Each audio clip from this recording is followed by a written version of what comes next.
Should the governing body of Jehovah's Witnesses face a judicial committee for what they did during the pandemic? Good morning, everyone. Before we begin discussing this topic, I would like to remind you that this channel is not apostate. On the contrary, here we expose apostasy. I am a Jehovah's Witness, and what we discuss here is intended for open-minded Jehovah's Witnesses and for anyone interested in biblical topics. We ask the question, should the governing body of Jehovah's Witnesses face a judicial committee for what they did during the pandemic? The short, direct, and to-the-point answer is yes. They have to face a judicial committee. Why do we say this? The watchtower that will be studied this weekend will help us understand this. We can turn to paragraph 13 under the subheading, Let there be no divisions among you. We are talking about the April 2025 watchtower. There, paragraph 13 says, congregations are made up of all kinds of people. Since we have different backgrounds, it's normal for us to make different decisions about matters such as personal arrangements, medical treatments, and entertainment. If we are not careful, those differences could divide us. Did you notice that it specifically says that the choice of medical treatments is personal because we are all different? By saying it is personal, the article and the paragraph are telling us that each person decides what they want, and no one else should interfere in that matter. And if you notice, it mentions, as support for this idea, Romans chapter 14, verse 4, and also 1 Corinthians. These scriptures show that this idea, the one found in the paragraph, is a biblical idea. That is, it is not an administrative rule. When we talk about administrative rules, we think of rules or instructions that can be changed, often due to, let's say, different situations, different occasions, or different problems that may arise. In other words, administrative rules can be changed without issue. But when we talk about biblical truths cannot be changed because they are precisely based on biblical principles. If we abandon a biblical truth, we would be turning away from the scriptures. Therefore, this idea that medical treatments are a personal matter is a biblical idea. And did you notice what it says? That not respecting this biblical truth brings division in the congregation. And we know that division is a lack of love. Well, everything this paragraph says is correct. So, what is the problem then? Well, the problem is that all of this was abandoned because of an apostate teaching during the pandemic. What was the apostate teaching? That the governing body could define the medical treatment we should take, and that we had to submit to it. Something that will help us understand this issue is to read the open letter to the governing body. You can get a free copy on this website. Let's briefly look at some features of this document. First of all, it is not an apostate book. In other words, it is far from being an apostate book. In fact, it examines what happened during the pandemic using the Bible and by analyzing different biblical principles. This letter is a loving wake-up call to the governing body for their misconduct during the pandemic. You will not find any hatred, mockery, or contempt for them or for biblical beliefs in its pages. In fact, this letter was written by a Jehovah's Witness brother, faithful to Jehovah. Now then, in the table of contents we will notice some interesting details. First of all, it clearly presents some of the significant arguments that our brothers had at that particular time, especially those individuals who did not want to willingly submit to the medical experiment. These arguments are not presented here for us to copy them, but simply so that we can understand why some of our brothers did not want to undergo that treatment and how it was entirely a matter of conscience. Not only is Romans chapter 14 explained, which is cited in the watchtower we just read, but also 1 Corinthians chapter 8 and 1 Corinthians chapter 10. In other words, what this open letter promotes is exactly the same as what the watchtower says.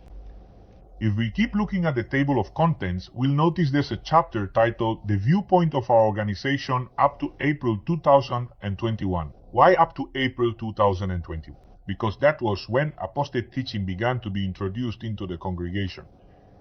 That chapter quotes a watchtower article. The watchtower is from the 15th of September 2015. The article is the one we see on the screen and is titled, "Let's Educate Our Conscience." You'll immediately notice there's an image of someone shopping at a butcher shop and arguing with another person. Why is that image there? Well, that image refers to what Paul discusses in Romans chapter 14, 1 Corinthians 8, and 1 Corinthians 10. In other words, there was a problem in the congregations, which was that some would eat meat sacrificed to idols and others would not.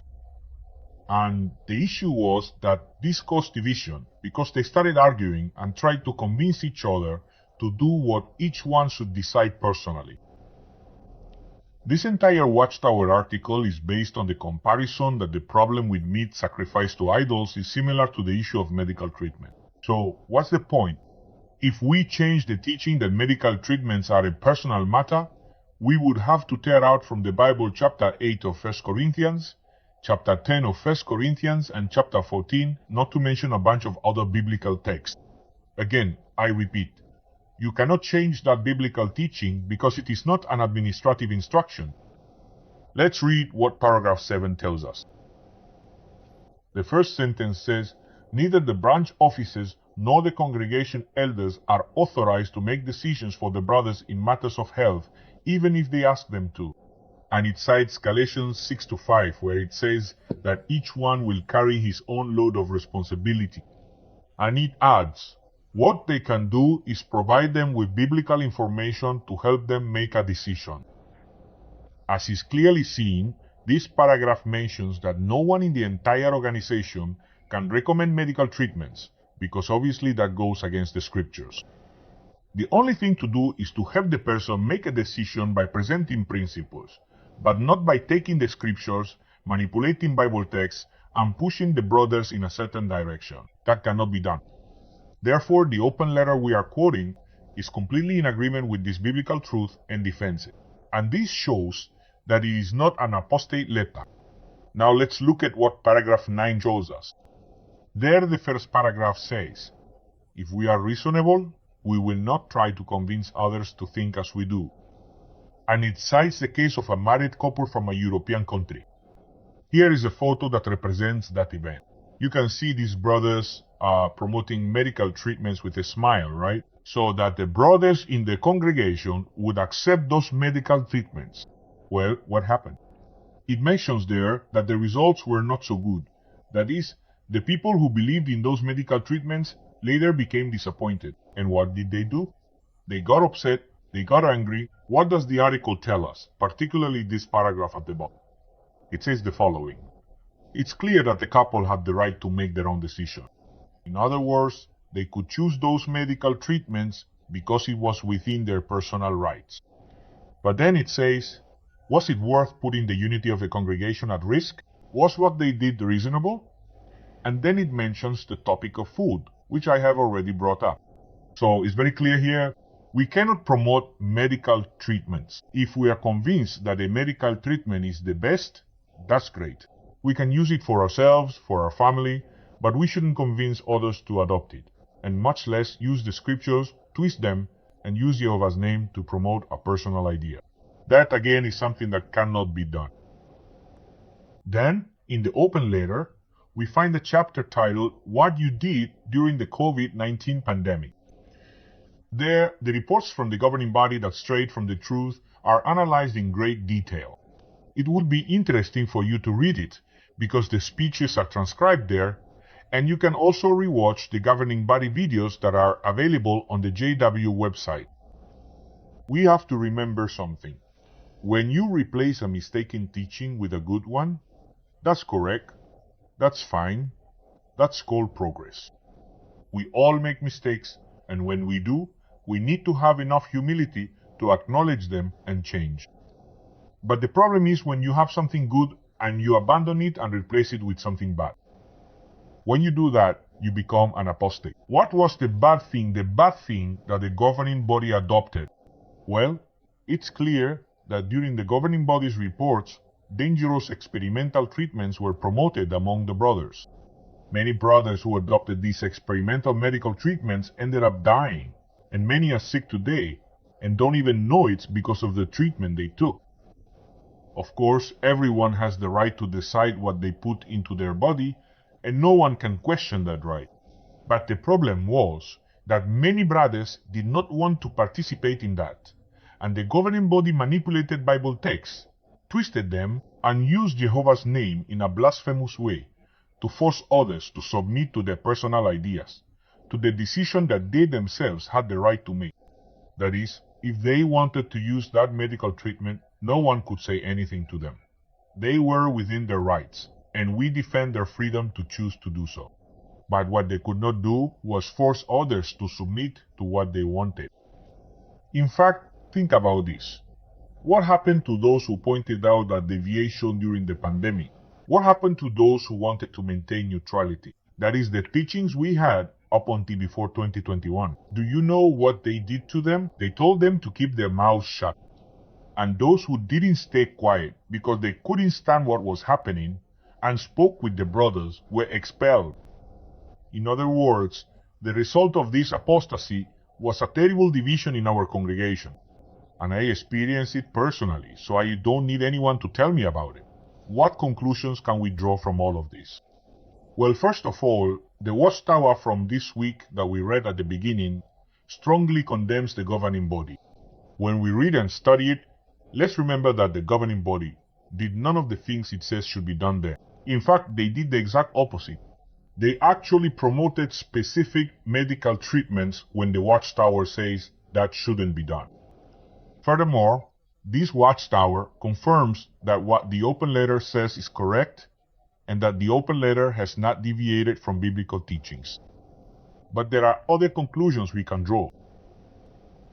If we turn to the book Shepherd the Flock of God, the book elders use to handle matters in the congregation, and look up chapter 12 titled When to Form a Judicial Committee, we will find a whole bunch of sins, a list of sins. There is one particular sin called apostasy.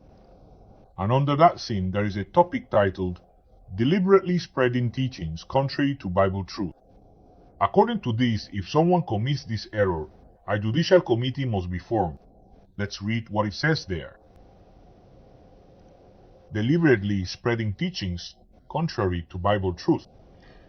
Anyone who has sincere doubts about the Bible truth taught by Jehovah's Witnesses should be helped with love. And several scriptures are cited. The question is, did the governing body receive this kind of love when they made a mistake? Well, without a doubt, they did. The open letter we quoted earlier is a letter in which you can sense love. Remember what Galatians 6:1 says. It says there that when a brother makes a mistake and takes a false step, we should try to help him, to readjust him with gentleness, with love. That is, we don't want to destroy the person who makes a mistake. Anyone can make a mistake, and when someone makes a mistake and takes a false step, it is Christian to show them love, point out the error, try to help them, and have compassion. Now then, the governing body received the love in that letter, and not just in that letter. If you look at the adverse events site, where you can download that letter, you will find testimonies from brothers all over the world. These brothers sent letters to the branch office, and in those letters, they pointed out the biblical principles that were being violated, and with much love tried to help the brothers of the governing body and the branch understand that there was a deviation from biblical truth. Did the governing body care about this? They didn't care in the slightest. They continued on with the promotion of apostasy. The paragraph goes on to say, if someone insists on talking about false teachings or deliberately spreading them, their actions could constitute apostasy or lead to it. If, after a first and second warning, they do not change, a judicial committee should be formed. The point is clear. Here it says that if someone insists, that is, stubbornly continues with false teachings and spreads them, that person would be in a dangerous position. Well, the biblical truth was clear until April 2021. No one can decide on health treatments for others, and we should not impose our personal views. The governing body took these teachings and threw them in the trash. They tore out the pages of the Bible that supported those biblical principles, and everything was replaced by the idea that the governing body could decide on medical treatments. That was the idea left with the brothers by all the reports they made. In fact, The brothers came to the conclusion that Jehovah was guiding them in health matters because they manipulated Bible texts, twisting them to promote this idea. So, was there an effort then to talk about false teachings?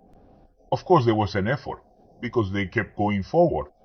They didn't care that others pointed out their mistake. Everyone who pointed it out was persecuted, and all those who didn't submit were expelled. Did they receive warnings? Here it says AF, a first warning, a second warning. They received warnings from all the brothers around the world. Letters were sent to them from every country in the world, but none of it mattered. The next paragraph continues, causing divisions and promoting sects. This refers to a deliberate act intended to break the unity of the congregation or undermine the brothers' trust in the order that Jehovah has established. It can constitute apostasy or lead to it. Well, the point is, were there divisions? Of course there were divisions. We had the group of supporters of the experimental medical treatment, which was the majority of the brothers. In fact, when we review what happened, we can surely remember what the letter to the Corinthians says. Do you remember it? When Paul says that in Corinth, there were some who said, I am of Paul, I am of Peter, I am of Apollos. Well, some were saying, I am for this experimental medical treatment. Why? Because the governing body was promoting it. So since they were promoting it, we promote it too. And on the other hand, we had the other group. The previous group was seen as the spiritual ones, right? The other group was made up of those who didn't comply. That is, the ones lacking faith, the rebels, the conspiracy theorists, those who believed nonsense, the divisive ones. But in reality, this group wasn't trying to convince anyone. This group made their own personal decision. That is, they protected themselves using another medical treatment. But they were seen as the problem. They were seen as those who did not obey the slave.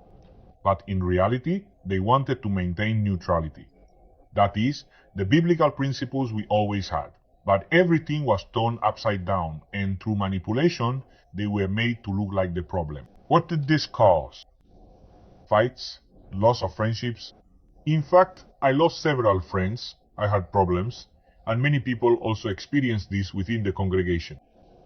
I lost my good reputation like many others, because the fact of not obeying the slave created serious problems for us.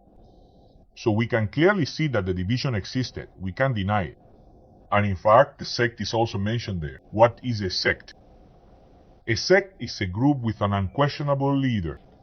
Of course, the only one who is unquestionable is Jehovah, and by extension, his son Jesus Christ. Both are unquestionable, and we should truly follow Jesus Christ, no matter where he goes. But the point is the governing body unquestionable? No, it is not unquestionable. In no way is it unquestionable.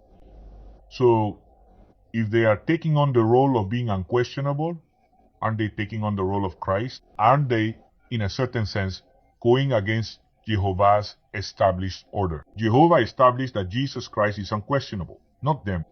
So clearly, they are forming a sect around themselves of brothers who follow what they say without thinking and are giving them blind obedience. All of this makes it absolutely clear that they, unfortunately, are practicing the works of the flesh. If we go to Galatians, we will see what the works of the flesh are, right? They are the following: enmity, strife, outbursts of anger, jealousy, quarrels, divisions, sects. All of this happened in the congregation because a biblical teaching was abandoned. What can we conclude from all of this? Well, the governing body needs to go before a judicial committee. That's absolutely clear. And that judicial committee should encourage them to repent. It should try to help them. And if they refuse to be helped, unfortunately, they would have to be expelled from the congregation. Alright, but someone might say, well, this is a utopia, this is never going to happen. It's fantasy, it's just theory. Well, it's true. It's true that it's very unlikely they would ever willingly submit themselves to a judicial committee. But do you realize there's a big difference between believing they are the unquestionable voice of God and realizing that they have sinned, are unrepentant, and are trying to hide their sin? Understanding that could save our lives. Doesn't it strike you, for example, that lately, constantly and repeatedly, In every meeting, they're saying that the decisions and instructions given to us during the pandemic were the best. Why is that being repeated all the time? Because there is in fact an attempt to hide the sin. Now then, we can ask ourselves another question. Was the only bad thing they did the division and changing a biblical doctrine? Not at all. In reality, the committee they should have is for multiple sins committed during the pandemic. But later on, we will analyze these sins one by one, because as we mentioned earlier, understanding this could save our lives.